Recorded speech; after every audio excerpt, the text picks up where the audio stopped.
Notre corps est exactement tel que le décrit la science. L'assemblage le plus stupéfiant de parties vivantes et de produits chimiques réagissants que l'on connaisse. La complexité du corps physique dépasse toute possibilité d'auto-assemblage aléatoire. Mais ce corps est toujours dirigé par une seule volonté, un seul esprit ou une seule personnalité, quelle que soit la complexité de ce conducteur immatériel.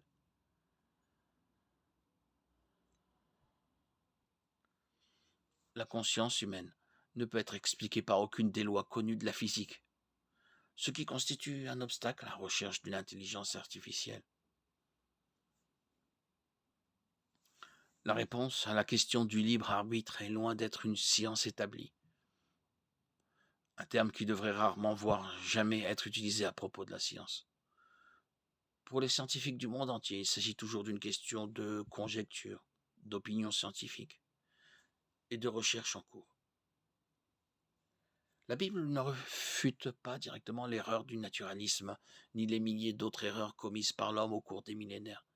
Elle pose plutôt des principes avec des preuves qui les réfutent, toutes indirectement. Soit un créateur surnaturel a fait naître l'univers physique à partir de rien que nous puissions détecter scientifiquement, soit il ne l'a pas fait. Genèse 1.1, Hébreux 11.3. Soit nous, les humains, sommes faits à l'image de ce créateur. Genèse 1, 26-27, de manière redoutable et merveilleuse. Psaume 139, 14. Soit nous ne le sommes pas. Soit tous les humains ont un corps physique et temporaire abritant une âme spirituelle et éternelle. Soit ils n'en ont pas. Tout cela est résumé par David.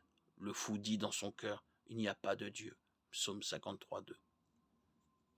Pour les croyants comme pour les non-croyants, Dieu fournit des preuves abondantes dans les trois domaines de la compréhension humaine. La science, la philosophie et la théologie.